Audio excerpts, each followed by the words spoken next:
Bonjour les élèves. Aujourd'hui, nous allons voir l'économie des fourrures en Nouvelle-France.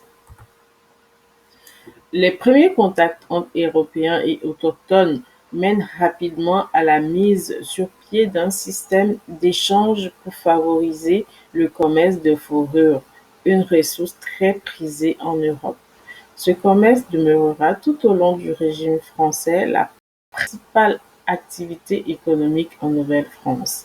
La France donc s'approvisionne en fourrure dans sa colonie. Ces fourrures sont transformées en chapeaux de feutre qui seront ensuite échangés pour des métaux précieux avec d'autres pays européens.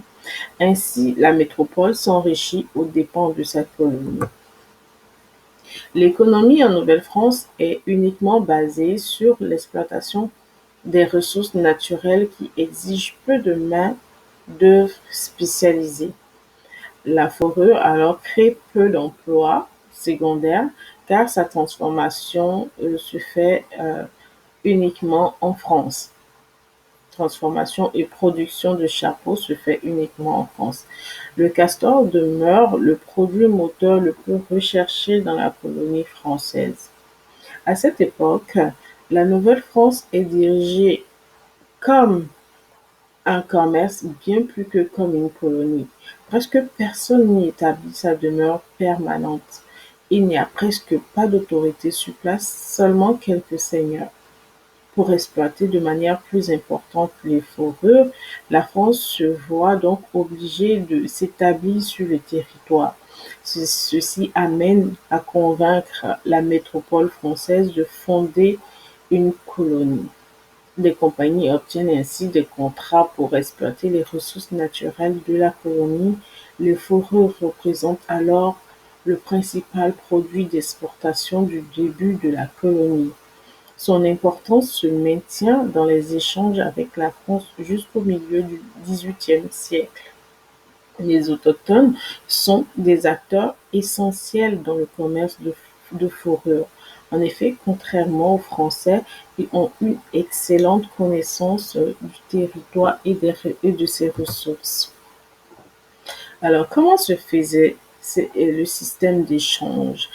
Dès le début des années 1600, les Français s'efforcent d'entretenir de bonnes relations avec les autochtones en formant des alliances. Grâce à ces relations, les Français et les autochtones font du troc. Les Français donnent aux autochtones des produits fabriqués en France en échange de fourrures de castor. Les autochtones sont chargés de chasser les animaux à fourrure pour obtenir des fourrures de nations plus éloignées, puis de les échanger avec les Français.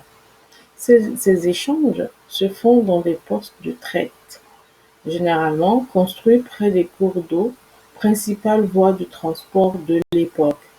Une fois arrivés dans la vallée de Saint-Laurent, les fourrures sont expédiées par les commerçants français en France où elles sont transformées. Alors, une couverture blanche de Normandie coûte 6 castors, également un fusil, une barrique de blé, 6 castors.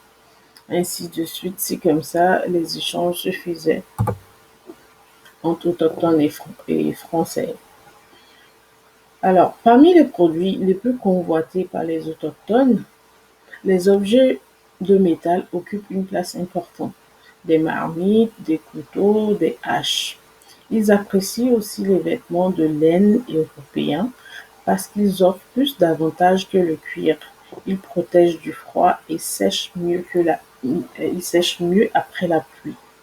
Les Français veulent des fourrures pour confectionner des chapeaux de feutre, alors à la mode en Europe. Le feutre est fabriqué avec des poils du castor. En Europe, le castor est en voie de disparition. Il leur faut d'autres sources. Alors les Français préfèrent le castor qui a été chassé en hiver à la Nouvelle-France car son poil est plus beau, plus soyeux, la fourrure est plus chère. Outre le castor, d'autres animaux à fourrure sont aussi recherchés, par exemple les loutres, les martres et les renards. Au début du XVIIe siècle, le roi de France, Charles Samuel de